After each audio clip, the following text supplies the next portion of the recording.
ಆಶ್ರಯ ಯೋಜನೆಯಡಿ 55 ಮಂದಿಗೆ ಮತ್ತೆ ಹಕ್ಕುಪತ್ರ ನೀಡಿ ಸರ್ಕಾರದಿಂದ ಜಮೀನು ಮಂಜೂರು ಮಾಡಿ ಕೈ ತೊಳ್ಕೊಂಡವ್ರೆ. ಆ ಜಮೀನು ಎಲ್ಲಿದೆ ಅಂತ ಅವ್ರಿಗೆ ಗೊತ್ತಿಲ್ಲ.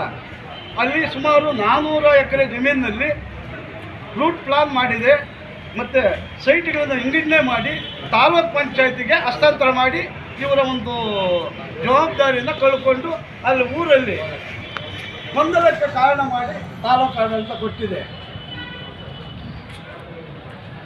ಈಗ ಇತ್ತೀಚೆಗೆ ಕೆಲವು ಫಲಾನುಭವಿಗಳು ಮನೆಗಳಿಲ್ಲದೆ ಆ ಹಕ್ಕುಪತ್ರ ತಗೊಂಡೋಗಿ ಅಲ್ಲಿ ಕೊಟ್ಟಿರ್ತಕ್ಕಂಥ ಆ ಜಾಗದಲ್ಲಿ ಗುಡಿಸಲಾಕೊಳ್ಳೋಕೆ ಹೋದಾಗ ಯಾರೋ ಒಬ್ಬ ಬೆಂಗಳೂರಿಂದ ಕೃಷ್ಣೋಜ ಅಂತ ಒಂದು ಹುಡುಗ ಬಂದಾಗ ಸೈಬರ್ ಇಟ್ಕೊಂಡು ಅಲ್ಲಿ ಜಾತಿ ಕಲಹವನ್ನು ಉಂಟು ಮಾಡ್ತಾರೆ. ಇಲ್ಲಿ ದಲಿತರು ಇರಬಾರ್ದು ಅಂತ ಅವ್ರಿಗೆ ಬೆದರಿಕೆ ಹಾಕಿ ಪ್ರಾಣ ಬೆದರಿಕೆ ಹಾಕಿರ್ತಾರೆ. ಸರಿ, ಆ ವಿಚಾರದ ಬಗ್ಗೆ ಮಾನ್ಯ ಪೊಲೀಸ್ ಅಧೀಕ್ಷಕರ ಪರಿಶಿಷ್ಟ ಪಂಗಡ ಕುಂದುಕೊರತೆಗಳ ಸಭೆಯಲ್ಲಿ ಚರ್ಚೆಯಾಗಿ ಕಾಮಸಮುದ್ರ ಪೊಲೀಸ್ ಠಾಣೆಯ ಅಧಿಕಾರಿಗಳು ಸುಮಾರು 15 ದಿವಸಗಳ ಕಾಲ ರಾತ್ರಿ ಆಗಲು ಅಲ್ಲಿ ಪೊಲೀಸ್ ಕಾವಲನ್ನು ಹಾಕ್ತಾರೆ. ಅಲ್ಲಿ ಆ ಹುಡುಗ ಒಂದು ಶಿಲೆಗಳನ್ನು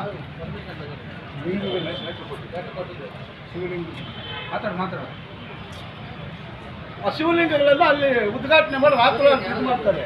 ಅದನ್ನು ತೆರವುಗೊಳಿಸ್ತಾರೆ. ಮಾನ್ಯ ಪೊಲೀಸ್ ಅಧೀಕ್ಷಕರ ಆದೇಶದ ಮೇರೆಗೆ ಕಾಮಸಮುದ್ರ ಪೊಲೀಸ್ ಠಾಣಾ ಅಧಿಕಾರಿಗಳು ಆ ಒಂದು ಶಿಲೆಯನ್ನು ತೆರವುಗೊಳಿಸಿ ಅಲ್ಲಿ ಸಾಮಾನ್ಯವಾಗಿ ಒಂದು ನ್ಯಾಯ ದೊರಕಿಸಿಕೊಟ್ಟಿದ್ದಾರೆ.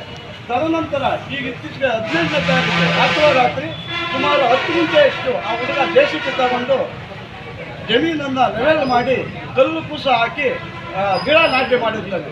ಅದ್ರ ಬಗ್ಗೆ ಆ ಮುಂದೆ ಒಂದು ಗುಡಿಸಲು ಹಾಕ್ಕೊಂಡಿರ್ತಕ್ಕಂಥ ಆ ಮನುಷ್ಯ ಪೊಲೀಸ್ ಠಾಣೆಗೆ ದೂರು ಕೊಡ್ತಾರೆ. ಅವತ್ತು 18ರಂದು ಅವರ ವಿರುದ್ಧ 107 ಕೇಸ್ ಆಗುತ್ತೆ 5 ಮಂದಿ ಮೇಲೆ. ಹೀಗಾಗಿ ಎಷ್ಟು ದಿವಸ ಅಂತ ಆ ನಿರ್ಗತಿಗಳು ಹಕ್ಕುಪತ್ರಗಳನ್ನು ಕೈಯಲ್ಲಿ ಇಟ್ಟುಕೊಂಡು ತನ್ನ ಪ್ರಾಣದ ಜೊತೆ ಕಳ್ಳಕವಂತ ಕೃಷ್ಣೋಜ ಏನು ಶಿಕ್ಷೆ ಆಗ್ತದೆ, ಅಧಿಕಾರಿಗಳ ಬೆಂಬಲ ಇದೆ ಆತನಿಗೆ, ಇಲ್ಲ ರಾಜಕೀಯ ಪ್ರೇರೇಪಣೆಯಿಂದ ಅವನು ಮಾಡ್ತಾನೆ ಅಂತ ನನಗೆ ಅದು ಒಂದು ಅರ್ಥ ಆಗ್ತಾ ಇಲ್ಲ.